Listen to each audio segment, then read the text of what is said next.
खबर गोंडा जनपद से, जहां पर झंझरी ब्लॉक क्षेत्र के अंतर्गत ग्राम मोकलपुर गांव में गुरु बाबा के स्थान पर हुआ कार्यक्रम। गीता चैरिटेबल ट्रस्ट के सह संस्थापक व देश की जानी मानी furniture company GK sitting collection की डायरेक्टर श्रीमती गीता पांडेय ने कहा कि महिलाओं को कभी खुद को कमजोर नहीं समझना चाहिए, वह भी पुरुषों की तरह समाज के प्रति अपनी कर्तव्य निभाने में सक्षम है।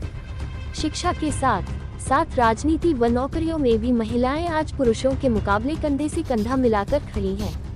श्रीमती पांडेय शहर से सटे मोकलपुर ग्राम पंचायत में गुरु बाबा स्थान पर आयोजित विराट विष्णु महायज्ञ में प्रतिभाग करने आई थी। यहां उन्होंने मीडिया कर्मियों के सवालों का जवाब दिया। उन्होंने अपने विकास की गाथा बताते हुए कहा कि उनका मायका परेड सरकार में है और ससुराल किनकी गाँव में। उनके पति शुरुआत में एक फर्नीचर कंपनी में 300 रुपए मासिक की नौकरी करते थे, लेकिन भगवान की इच्छा हुई तो उत्तरोत्तर प्रगति पथ पर अग्रसर हैं। श्रीमती पांडेय ने कहा कि आज वह एक तरफ अपनी कंपनी के माध्यम से हजारों युवाओं को रोजगार दे रही हैं, तो दूसरी तरफ गीता चैरिटेबल ट्रस्ट के माध्यम से निर्धन कन्याओं की शादी, महिलाओं के स्वावलंबन के लिए प्रशिक्षण, निःशुल्क स्वास्थ्य शिविर व अन्य कार्यक्रम चला रहे हैं। उन्होंने बताया कि अब तक लगभग 300 छोटे मंदिरों का जीर्णोद्धार भी उन्होंने कराया है। श्रीमती पांडेय ने कहा कि प्रत्येक व्यक्ति का समाज के प्रति एक कर्तव्य होता है कि वह अपने आय का कुछ हिस्सा समाज के लिए खर्च करे। इसी कर्तव्य की पूर्ति के लिए वे अग्रसर हैं। गीता पांडेय ने यहां पहुंचकर गुरु बाबा की परिक्रमा की तथा कथावाचक महंत रामबालक दास जी, महाराज मनीराम दास छावनी अयोध्या का आशीर्वाद भी प्राप्त किया। यहाँ आगामी 5 मार्च को भंडारा आयोजित होगा। इसी क्रम में शाम को छोटी छावनी अयोध्या के महंत कमल नयन दास का आगमन हुआ। महाराज जी का ग्राम वासियों ने जोरदार स्वागत किया। स्वागत के बाद महाराज जी के द्वारा श्री राम कथा का श्रवण किया गया, जिसको सुन ग्रामीण गदगद हो गए। इस अवसर पर दुर्गा प्रसाद चौबे, महेश चौबे पूर्व प्रधान, रमाशंकर चौबे, नीरज चौबे, दत्तू ओझा, सुजीत चौबे, पिंटू बद्री, विशाल ओझा, पिंटू पांडेय, नंदकू मिश्रा, अंकुर तिवारी, दुर्गा प्रधान, शिव कुमार चौबे, श्याम सुंदर तिवारी आदि लोग रहे मौजूद। कहाँ के आप महंत हैं? जी, मैं अयोध्या श्री मनीराम दास छावनी का शिष्य हूँ। श्री 1008 श्री मुक्त गोपाल दास जी महाराज परमहंस जी के कृपा पात्र शिष्य। मेरा नाम रामबालक दास है और मैं यहाँ मोकलपुर में हमारे छावनी से हमारे आजा प्रपाजा जो हमारे पूर्वज हैं कुलगुरु वो जुड़े हुए हैं और मैं भी यहाँ 20 साल से यज्ञ करवाता हूँ और हर तीसरे साल यहाँ यज्ञ होती है बहुत धूम धड़ाका के साथ। यहाँ सारे ग्रामवासी आपस में मिलकर प्रेम बटा करके और यज्ञ करते हैं, कराते हैं और बहुत आनंद से आपस में मिल करके धर्म का साथ देते हैं लोग और बहुत अच्छे लोग हैं यहाँ।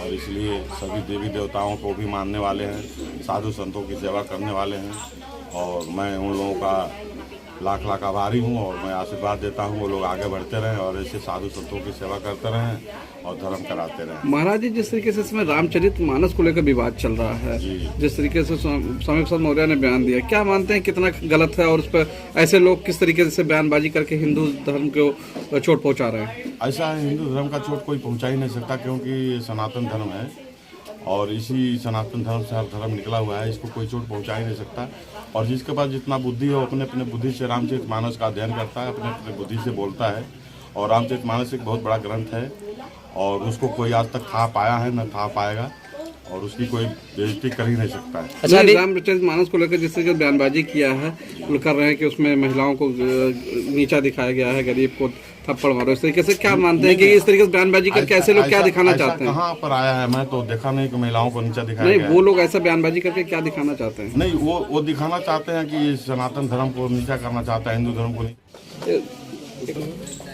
लिखती हैं अपना। और गीता पांडे, सबसे पहले तो मैं जय माता दी बोलूँगी क्योंकि माता का बहुत बड़ा कृपा है हमारे ऊपर और मेरा नाम है गीता पांडे। मैं यहीं भट्टा की लड़की हूँ और मेरी शादी बरवाचक तिनकी गांव में हुआ। श्री केदारनाथ पांडे जी हमारे हस्बैंड हैं और हम जब मेरी शादी हुई तो हम किनकी गए तो वहाँ पर बहुत ही समझ लो ऐसे एक साधारण फैमिली में हमारी ऐसे शादी हुई और कुछ भी समझ लीजिए कुछ नहीं था हमारे पास। जो भगवान ने जो भी दिया, मेहनत तो होता है लेकिन भगवान की कृपा बहुत हुई। मेरे जाते जाते बहुत कुछ हमारे पास भगवान की कृपा से हुआ और मेरे हस्बैंड सर्विस करते थे 300 रुपये में वो सर्विस करते थे राजा आयरन फैक्ट्री में। लेकिन जब मैं गई तो 8-9 महीने के बाद में उनका कदम ऐसे ऐसे उठना शुरू हुआ और भगवान ने हमको दिया, उनका मेहनत था, भगवान ने हमारे ऊपर कृपा किया, जैसे गुरु बाबा जी ने किया है। समय माता के थान है, वो माता का मैं बचपन से जाती थी, पूजा पाठ करती थी और उनका बहुत हमारे ऊपर कृपा है। तो जब हमारे पास भगवान ने पैसा दिया तो हम लोगों ने प्लान किया कि चलो, मैंने अपना किराए का मकान में रही, मेरे हस्बैंड से बात हुआ, फिर हमने स्कूल बनवाया गांव में। मैं बहुत बच्चों को लेके किराए के मकान में बहुत दुख झेला, लेकिन मैंने कहा नहीं, सबसे पहले वहाँ पे स्कूल नहीं है, क्योंकि ऐसे गांव में हॉस्पिटल नहीं है। तो मैंने स्कूल बनवाया वहाँ पे, मेरे हस्बैंड और हम सब लोग मिलके स्कूल बनवाए। उसके बाद में हॉस्पिटल बनवाया, लेकिन कोई ऐसे रिश्तेदार थे जिन्होंने मेरा हॉस्पिटल नहीं चलने दिया 6 बेड का। फिर हम जगह जगह कैंप लगाना उस टाइम शुरू किए, तब सोशल मीडिया नहीं था हमारे पास, कुछ ऐसा नहीं था, तो हम लोगों को नहीं दिखा सकते थे। पर उसके बाद में फिर हमारा काम बहुत आगे बढ़ा। हमने बहुत सारे 9-9 लड़कियों की शादी किनकी गांव में उधर हम लोग ने किया, जो कि सोशल मीडिया को मैंने नहीं दिखाया। और सबसे पहले फर्स्ट हमने समय माता का मंदिर माता जी ने मेरे हाथों से बनवाया। मैं बहुत खुश हुई कि जहां मैं बचपन में जाती थी उन्होंने मेरे हाथों से ऐसा किया। फिर उसके बाद में किनकी गांव में भी हमने बहुत सारे मंदिर, मेरे हस्बैंड ने भी बनवाया, हम लोगों ने भी वहाँ पे एक माता का मंदिर बनवाई हूँ। अभी एक बजरंग बली का मंदिर वहाँ पे काम चल रहा है हमारा। और एक गुरु बाबा ने तो मेरे से सब चीज़ करवा लिया। इनका बहुत बड़ा हमारे ऊपर कृपा हुआ, जो कि मैं यहाँ इतने साल आई नहीं थी, लेकिन इन्होंने कैसे मुझे यहाँ बुलवा के कैसे करवाया ये मैं नहीं जानती हूँ। और करीब मतलब इस साल भी हमने जो गया 2022, इसमें हमने 4 लड़कियों की शादी किया, इंडिविजुअल किया, सारी शादी हमने इंडिविजुअल किया। और लोगों का कोई कैंसर पेशेंट हैं, कोई कुछ है, किसी बच्चों को पढ़ाना।